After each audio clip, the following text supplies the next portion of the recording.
Welcome, everyone. We're going to get started in just a moment, but we're so glad you've joined us today.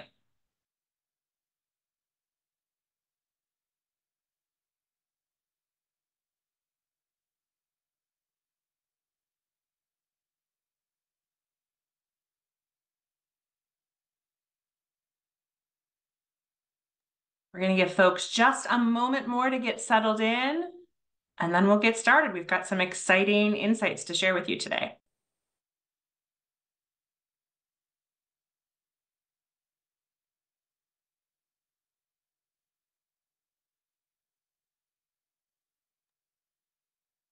All right. Well, welcome, everyone. Thank you so much for joining us today. We are really excited to share some of the key trends and insights from the 2024 Civic 50 honorees. These are the most community-minded companies in the nation. I'm Katie Stearns. I'm the Chief Program and Impact Officer at Points of Light, and we're really pleased to introduce you to this year's honorees. All 50 of these companies have demonstrated excellence in 4 dimensions of corporate citizenship: investments, integration, institutionalization, and impact. So we'll get started with a little video that will help you learn a little bit more about this year's honorees. Conversations about social change and activism might conjure images of nonprofits or teams of volunteers. But Points of Light sees another ally in its pursuit of transformative social change: corporations. Growing social consciousness isn't just a Gen Z thing. Companies from all industries are increasingly recognizing their role and responsibility in driving real and sustained community change. They have the name and the might to accelerate social impact and equip their employees to take positive action. We began recognizing the Civic 50 in 2012. Each year, we honor an impressive list of the top American companies leveraging their time, talent, and resources to help tackle society's greatest challenges so that we can build stronger, more vibrant communities. Building on the Points of Light Civic Circle, the Civic 50 led the way in showing their corporate peers how to activate the many ways employees and companies can make meaningful contributions, while moving civic and community engagement to the core of their business. This year's Civic 50 honorees raise the bar for what it means to be a good corporate citizen through their significant support for causes and communities across the country. Join us in congratulating the Civic 50.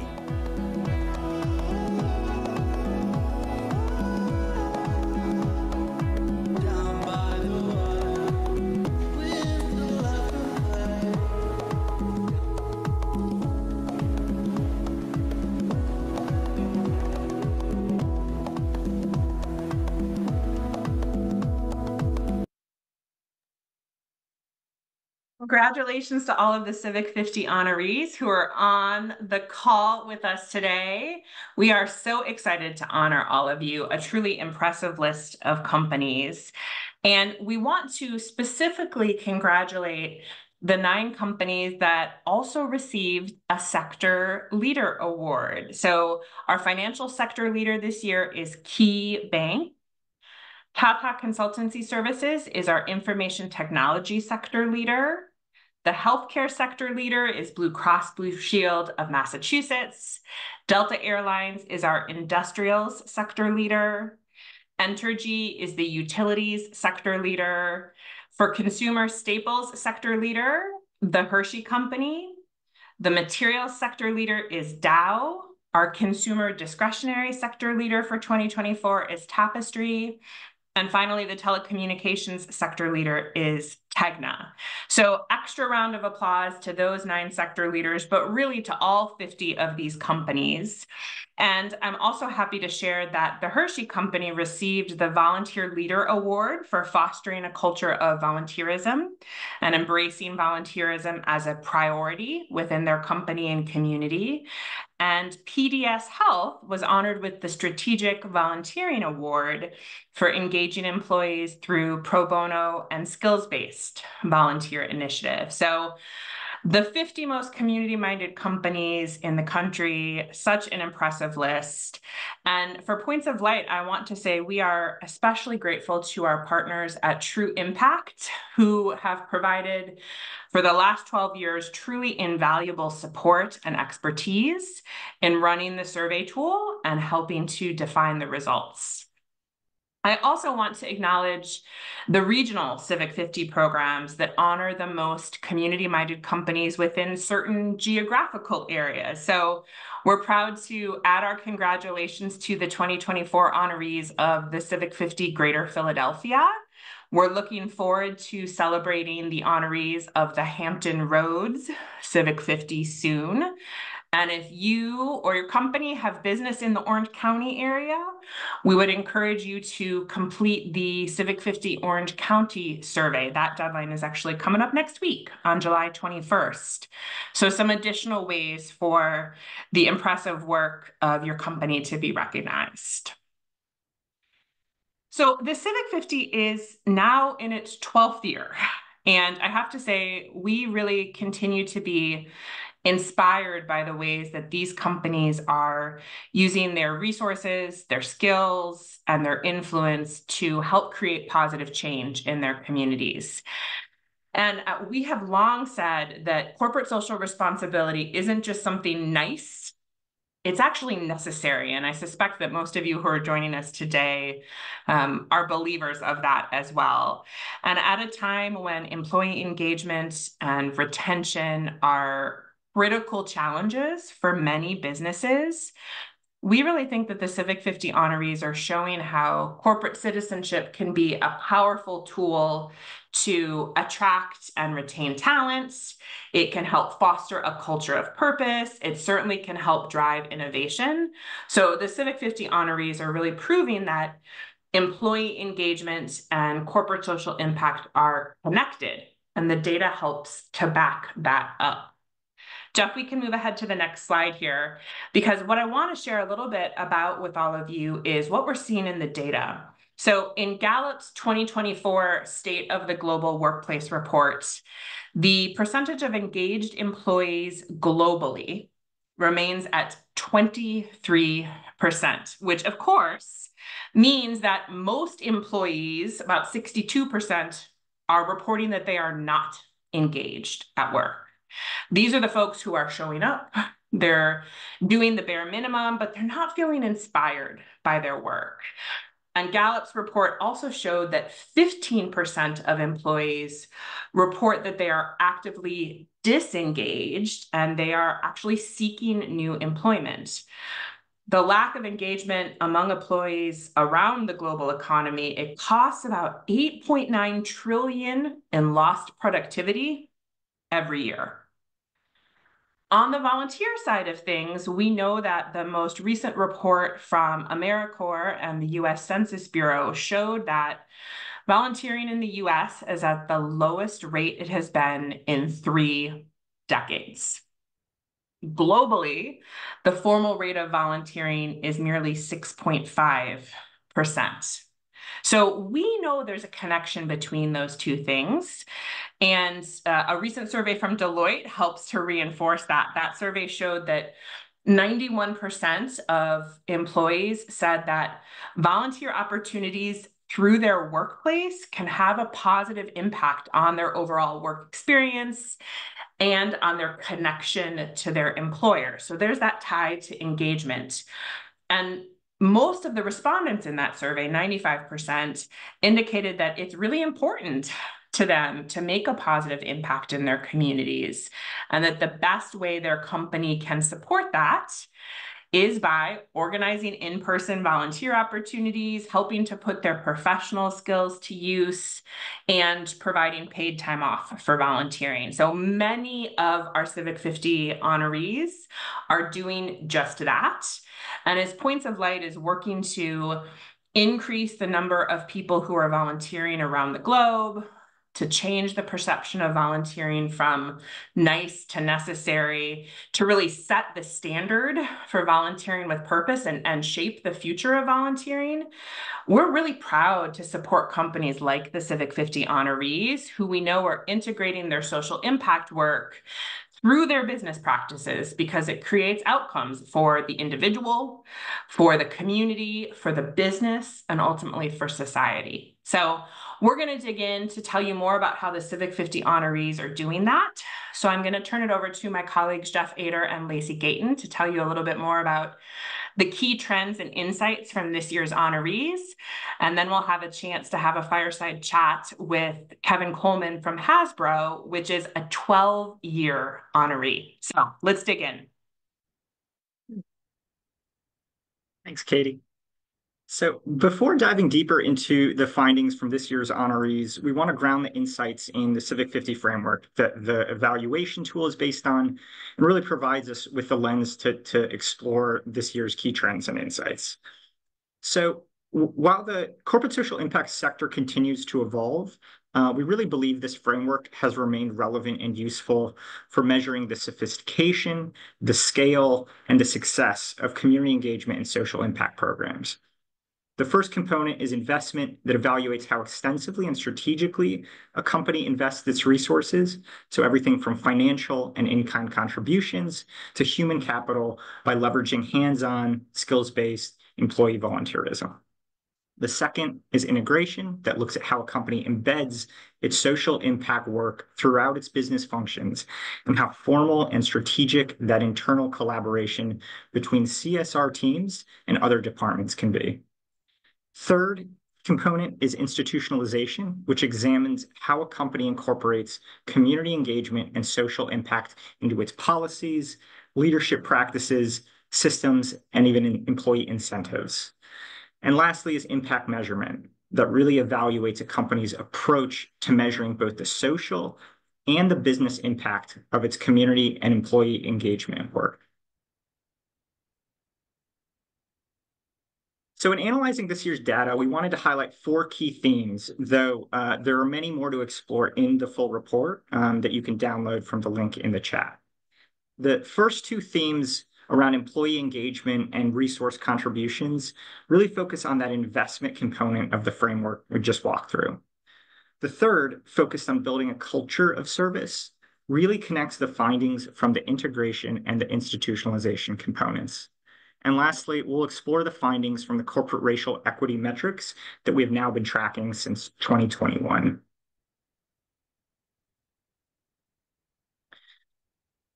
So our first theme from this year's data is that the Civic 50 companies engage more employees and in more meaningful ways. And when we think about the role of business in helping reverse the country's decline in volunteerism, there's a lot of promising signs from this year's honorees. And collectively, they've had more than 450,000 U.S. employees volunteer more than 6.5 million hours this past year. At the individual company level, though, looking at the chart on the right, while we're not quite back at the pre-pandemic levels, we're seeing a positive increase in the average hours per volunteer, now at 4.6, and participation with honoree companies on average engaging 40% of their U.S. employees in volunteerism programs. That's an engagement rate that's nearly twice the national average. So the steady increase that we've seen in the last 3 years is encouraging, as are the increasing number of companies like Blue Cross Blue Shield of Massachusetts that far exceed that average, with nearly 90% of their workforce engaged in volunteer programs. So companies are getting to these numbers by engaging more employees and in new ways. This year's honorees continue to provide opportunities and programs that meet employees where they are and can engage a more diverse workforce, including remote volunteering, skills-based and pro bono, issue workshops and training, nonprofit board training, and even service sabbaticals and volunteer externships. We're equally excited to see that this year's honoree companies are engaging nearly half of their U.S. employees in internal volunteering as well. More and more companies are recognizing that volunteering outside the office isn't the only way to engage employees in activities that support social causes and communities. So whether it's employees participating in Dow's All-In ERG Fund that has empowered employee resource group participants to provide $1.45 million to support 66 DEI-related nonprofit projects in 26 countries, or one of UPS's 100,000 employees that have been trained to recognize and report human trafficking as part of their Truckers Against Trafficking partnership and training program. These are both great examples and many more from this year's honorees that reflect this trend of internal volunteerism and really meeting employees where they are. Through all of these internal and external volunteer programs, the honoree companies this year are not just engaging their employees at scale, they're also inspiring others to volunteer. We see this with companies like Citi, whose global community day campaign engages tens of thousands of not just colleagues, but alumni, family, and friends in communities around the world, and even with two of our honoree companies, Blue Cross Blue Shield of Louisiana and Entergy, that have actually partnered together to create multiple weeks of statewide volunteering in Louisiana.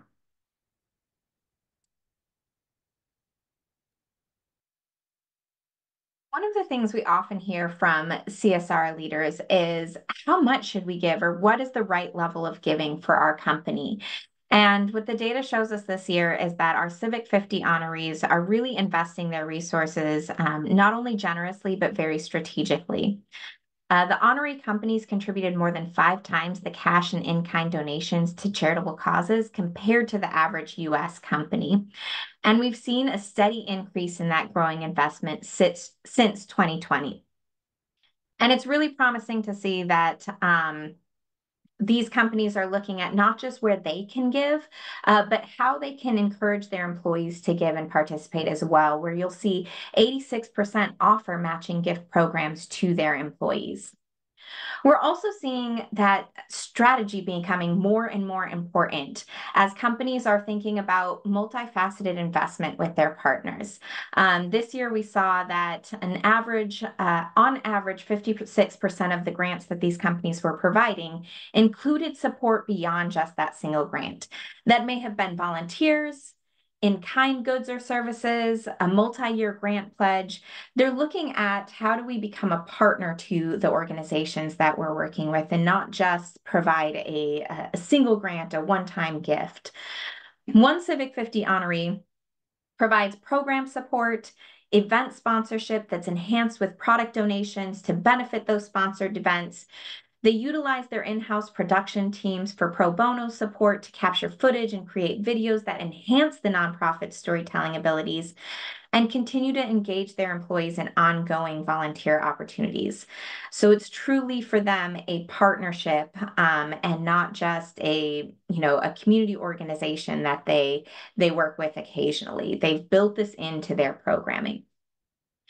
We also see that in the cause areas that these companies are supported, one of the stats we saw this year was not just that civil and human rights, equality, equity, and inclusion was the top cause this year, but that it's remained the top cause for Civic 50 companies since 2021, with health and well-being, education, and environment and sustainability all continually oscillating between those second, third, and fourth spots over the last several years.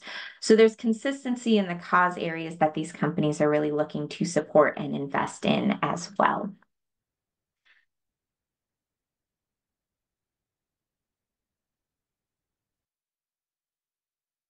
Great.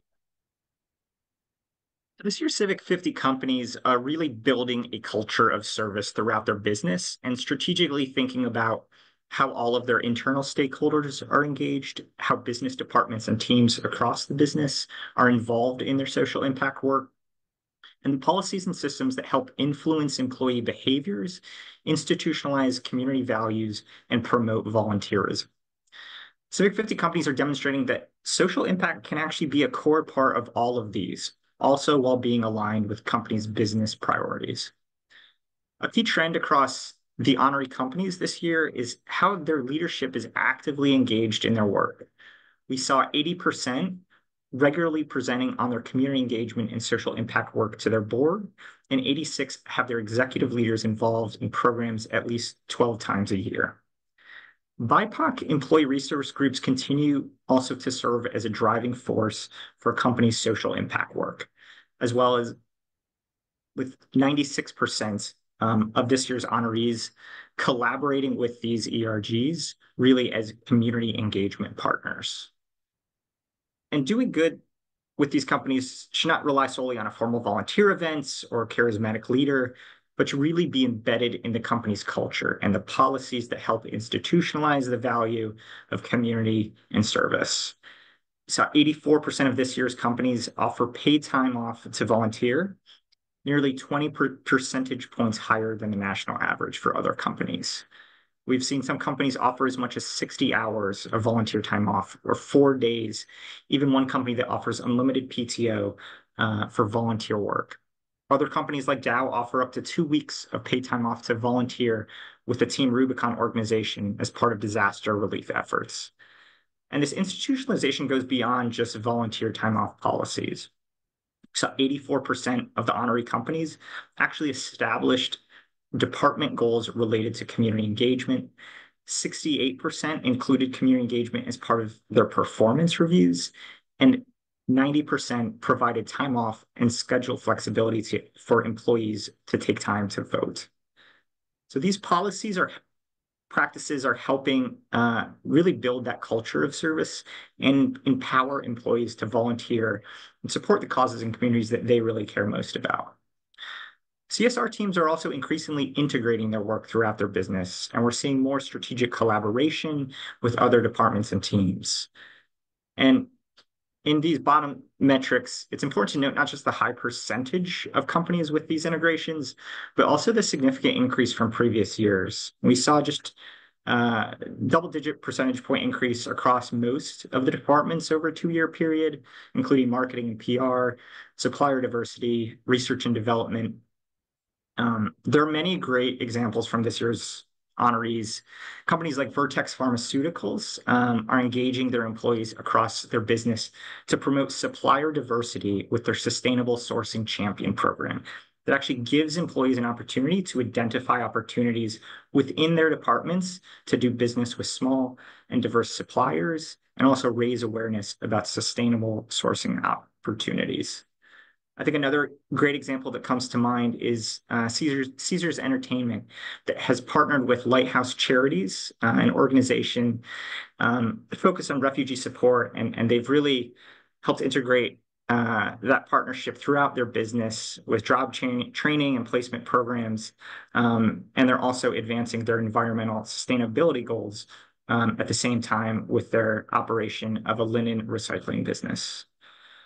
And we're not just seeing more internal collaboration taking place, but companies are also measuring the impact of their community engagement and social impact work on their business. 40% of this year's honoree companies actually measure the business outcomes for the impact of this social and community work across at least 7 different business departments and functions.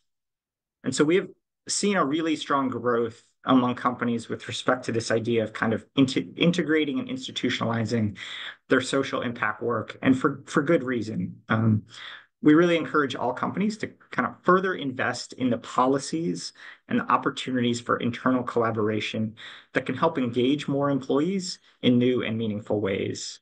And we're excited this summer to actually be hosting a webinar focused on policies that enable employee-powered change. And this fall, we'll be releasing a learning brief on volunteer time off policies as we're recognizing the growing interest and power of what these policies and systems can do for companies' community engagement work.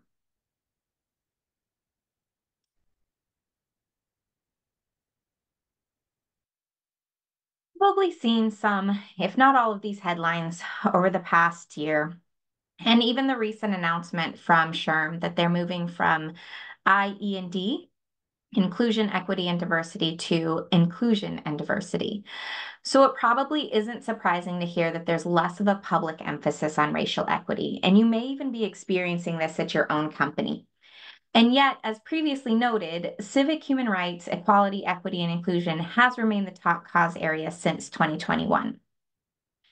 So while the percentage of Civic 50 honorees that issued public messaging in support of social justice decreased this year from 96 to 86% from this year to last year, the behind the scenes work of social justice advocacy is continuing. We saw 94% of CEOs use their voice internally to support racial justice issues.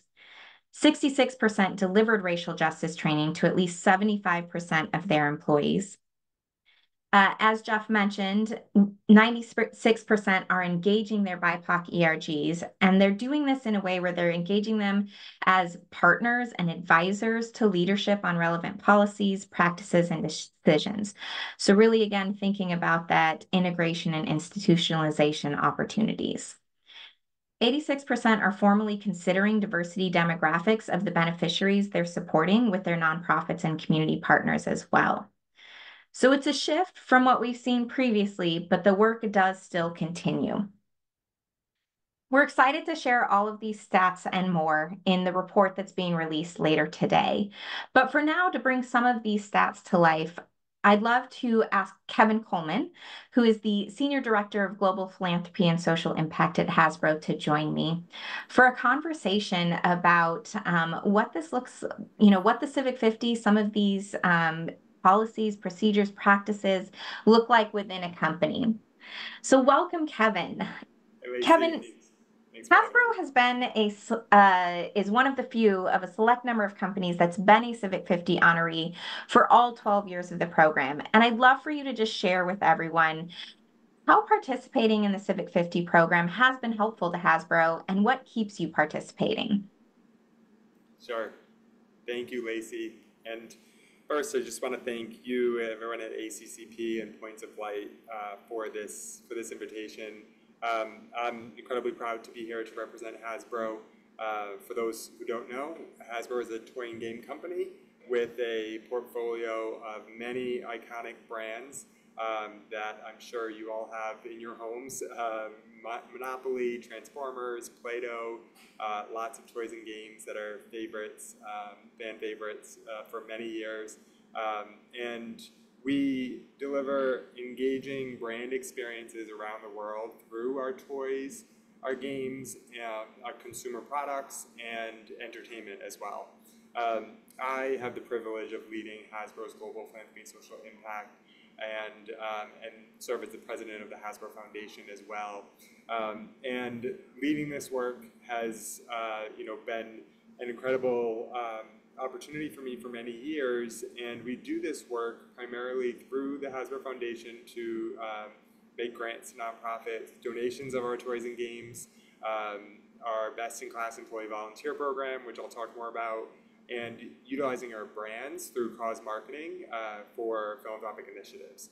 So that's a high-level overview, but specifically for the Civic 50, as you mentioned, we've been recognized on the Civic 50 list for the past 12 years, and it's an incredible recognition for our company, but we really use it as an evaluation tool for our programming each year to design, to reevaluate where we are and what we're doing. Is that aligned with other corporations and the results of the survey, which you shared, and really set our goals and track our impact for the year ahead. So, as particularly for our department's goals and, reaching that success each year, we collaborate on this survey and through our purpose and our social impact across the business. And so really the Civic 50 has been a way for us to partner and collaborate with other departments. I lead Global Philanthropy and Social Impact, as I mentioned, but the survey does a great job about gathering and gaining insights across our organization through diversity, equity, inclusion, human rights, sustainability, ethical sourcing, communication. So we use the survey as an opportunity to connect with these teams and gather insights, but also then again, program alongside them as well. And so it helps kind of create our whole company's collective purpose and bring us all together for a shared goal and impact. And then also, what's been really incredible is what you're leading here today is, coming and collaborating alongside other companies and gathering insights And so not necessarily just about looking back, but really looking forward and how we improve our work, but also improve the industry in this work together. So as business, we can make such a positive impact on the communities we serve. So utilizing the survey in that way has been really, really beneficial. So really just kind of a constant opportunity for learning and growth. And the questions are consistent, have been consistent the past few years, but really new questions or adjustments help us evolve. And especially with True Impact too, as we gather the insights each year of where we ranked year to year, helps us make determinations for how we can adjust our programming, understanding where the trends are going, and shape our goals and ultimately enhance our impact. Yeah, I love that idea of really using the Civic 50 as a learning tool, and even how you talked about that cohesive collaboration with other departments. It's not just collecting the data from them, but giving them visibility to what you're doing, talking to them about the programming opportunities. There's a lot of value in that. So it's great to hear how you're thinking about it. Can you share an example of an innovative program that you've implemented that engages your employees to really support the community? Sure. There's definitely one, major one that comes to mind. But if I can, I'll mention two, because there's definitely a lot of innovation happening within our social impact work, and I think it'll add value to the who's on the call today. But the first is our company-wide day of service that we host each year. As really our signature program for social impact. It's called our Global Day of Joy, and as a toy and game company, it's the busiest time of year in December, but it's also the time where we give back a lot to our community. So our day of service is in December each year, where we engage employees around the world in 40 different countries. And last year we saw a very impressive 82% participation from our employees. And on one day we complete 250 service projects and make an impact for more than 100,000 children and adults globally. So these days can be structured in different formats from other companies, but ours is all on one day, collectively making an impact and setting aside time during our busiest time of year to give back. And it's really a powerful example of what our collective workforce can do to make an impact in the community. We deliver toys, assemble care packages, volunteer in shelters or children's hospitals, and really, of course, that makes an incredible impact in the community, but it really fosters a sense of unity, purpose among our employees to really galvanize together on one day for a common purpose, and where we see our company purpose come to life in such a major way, and that our company purpose is to create joy and community for all people around the world, one game, one toy, one story at a time. And we do have a short video just to show a bit more about what this day entails.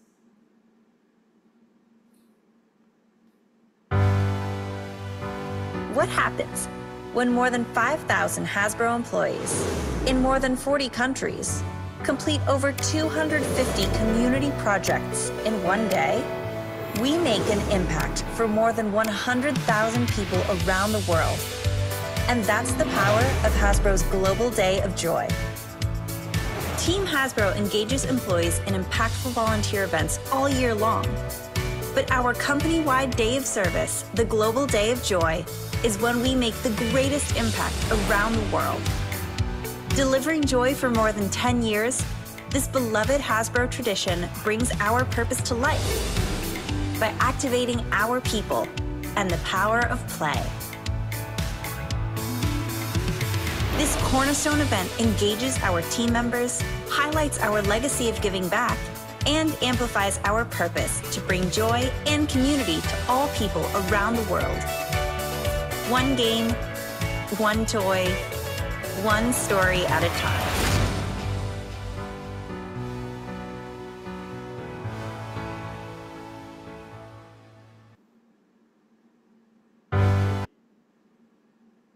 So that gives you a bit more detail about that signature event, global event around the world.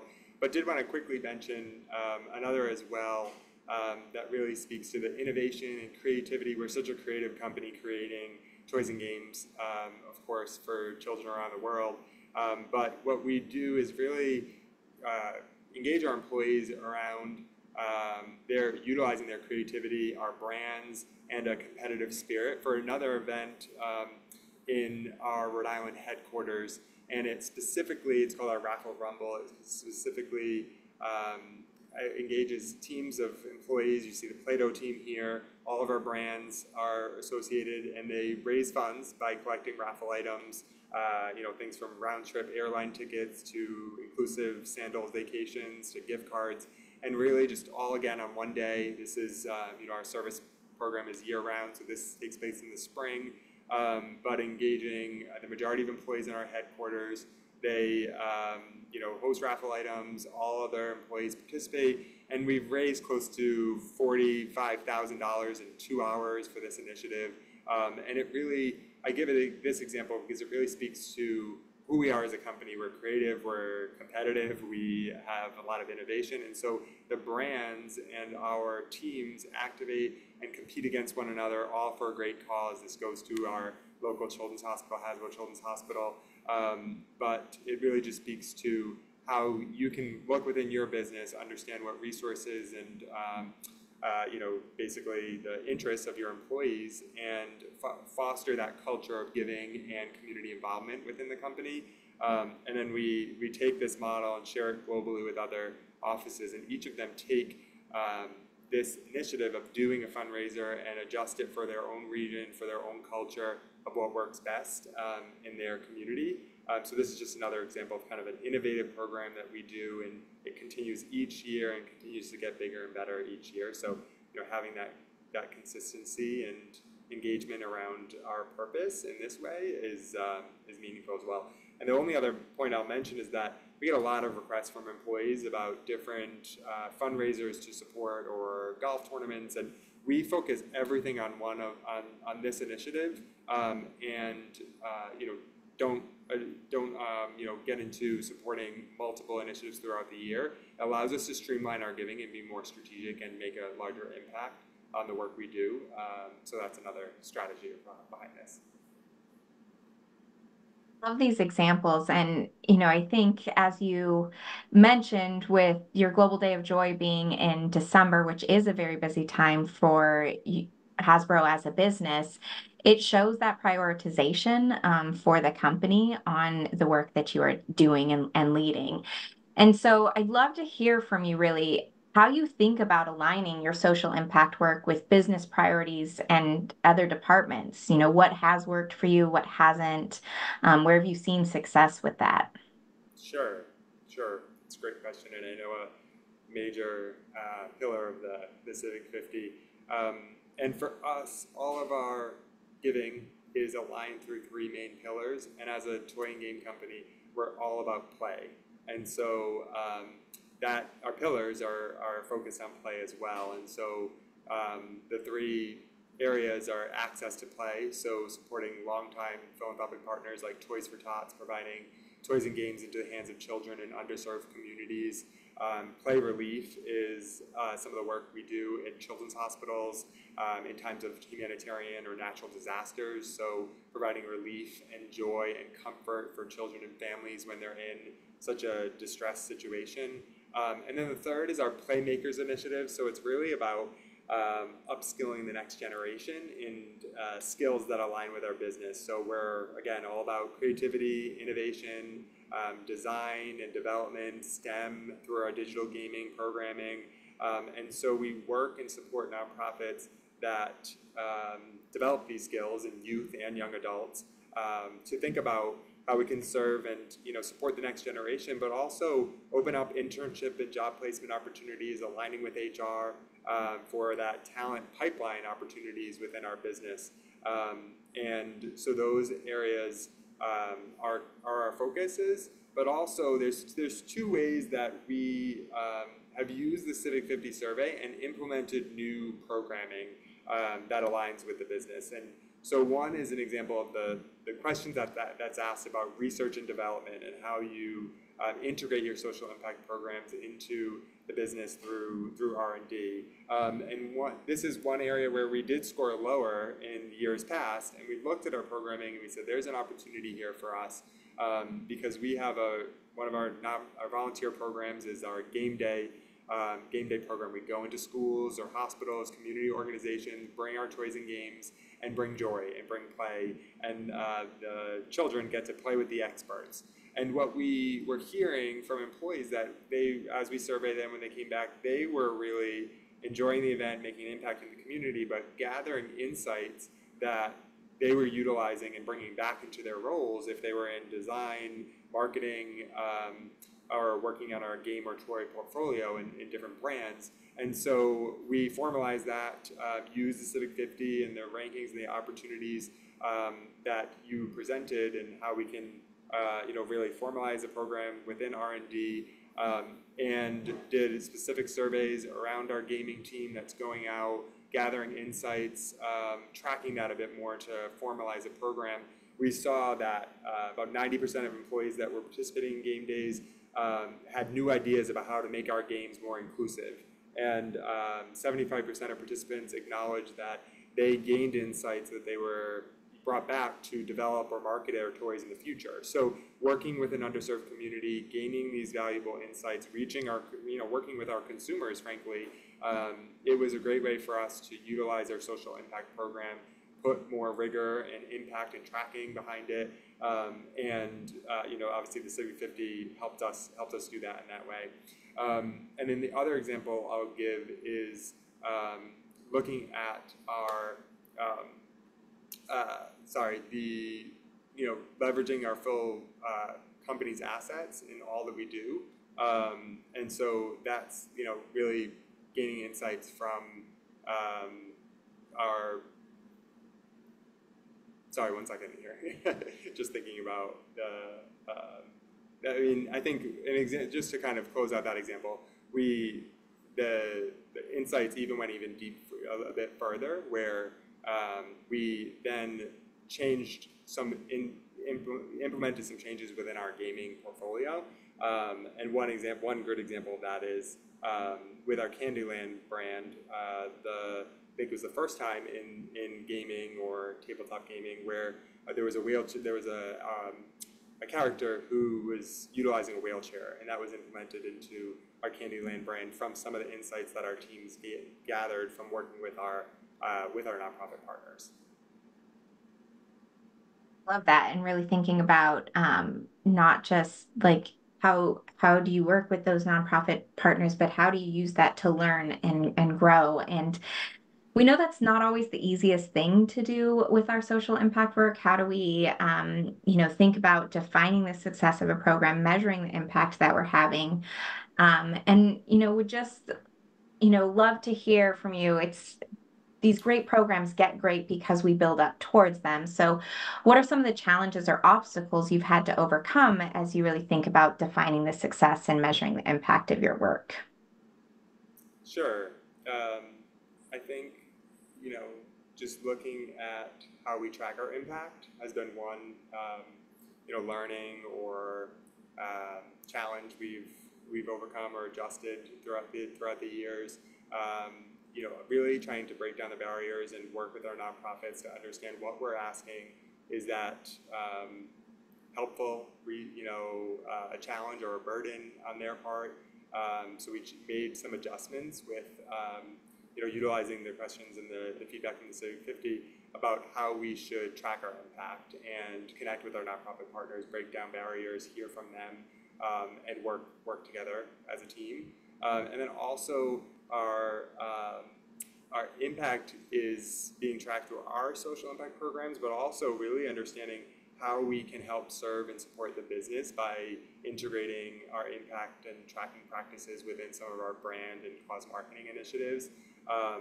Particularly, we worked with our Magic the Gathering brand, and they created a Pride Across the Multiverse initiative where it was a card drop that was created for the LGBT community to support the Trevor Project.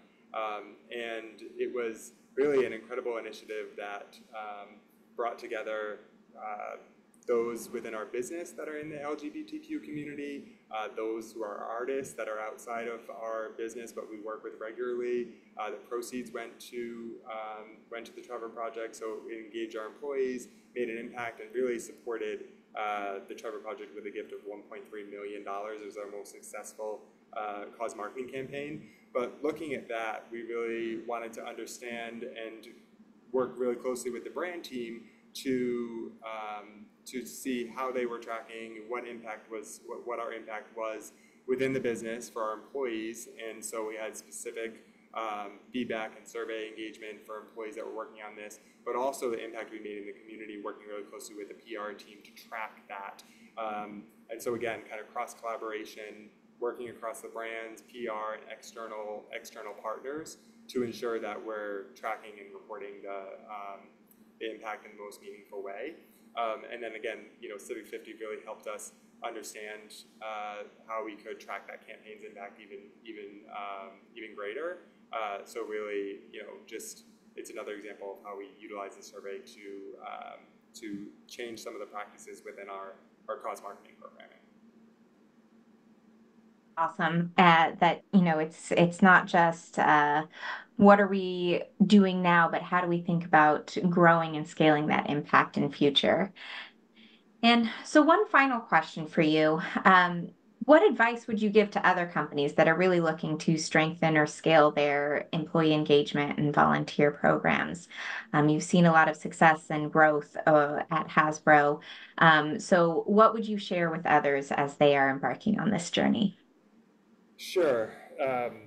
And I'd start with, digging into what you shared today and any of the tracking that you provide through True Impact, or we utilize the survey and the True Impact data that came to us after we fill out the survey each year to make adjustments. So that's what I'd say is kind of start there with tracking and measurement and gather all the insights you can from Points of Light and True Impact.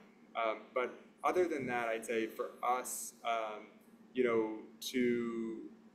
to scale our program, to get to that 82% volunteer participation, to reach those impact numbers that we have through our day of service and throughout the year, and really to create a culture of service within our business, it took time. And we've been recognized with the award for the past 12 years with the Civic 50 award, but it didn't just happen overnight. It was something that we worked hard to integrate within the business, and there was a strategy behind it. We started at the top with our CEO and our executive leadership team to present an initiative like our Global Day of Joy or other programming, our paid time off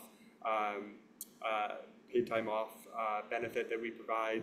And that was championed by them. But then also we really had a middle manager strategy where we worked within the business to find teams that could utilize our volunteer program or social impact programming, and just wanted to go in and show what the benefit was for them and for their teams, and to show that the data that we have, or the details about how we can engage teams to work on team building or enhance morale, and how participating in a volunteer program does that, supports recruitment and retention, and all of the data that we have. So it took time to find internal champions, get teams involved, understanding the business benefit, and then, of course, just making the events engaging, fun. That's our world and that's our business, but finding that as an opportunity to showcase and share the impact too in the end.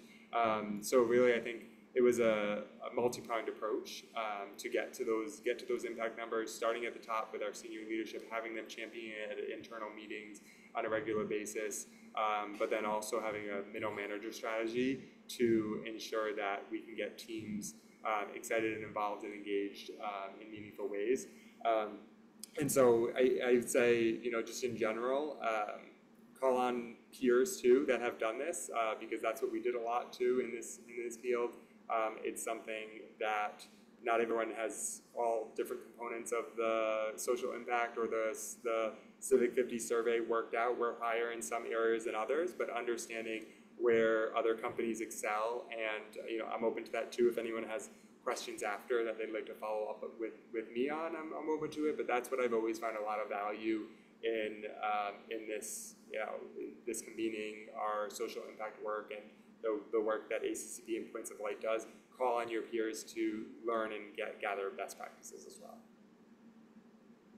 And thank you so much for joining us and sharing these examples of how this looks at Hasbro, as well as that closing advice. I think we often, want to get to progress right away, and that takes time, both in developing our programs and learning from peers, learning what's working and what isn't in our programs, and continually growing. I know that we at Points of Light learn from the Civic 50 honorees each year and the data that they submit about the work that's happening in their companies. And we hope that all of you who joined us today are able to learn from the trends and insights you'll see in this year's report. We do want to thank all of you for joining us today. You can download, as of today, the 2024 Civic 50 Insights and Benchmarking Report. It has been shared in the chat. We will also share it in a recap and follow-up from today. One of the insights that you did hear today was how the majority of honorees offer volunteer time off. And as Jeff mentioned, we are thrilled to share that we'll have an upcoming learning brief on volunteer time off coming up this fall. We have a webinar in September about policies that enable employee-powered change. And several also upcoming learning sessions for our Corporate Service Council members. So if you're interested in learning more about the council or ways that Points of Light can support your team's employee engagement programs, we encourage you to reach out to us to learn more and to stay tuned for when we open the 2025 Civic 50 survey and report. Again, thank you all for joining us, and we hope you have a great afternoon.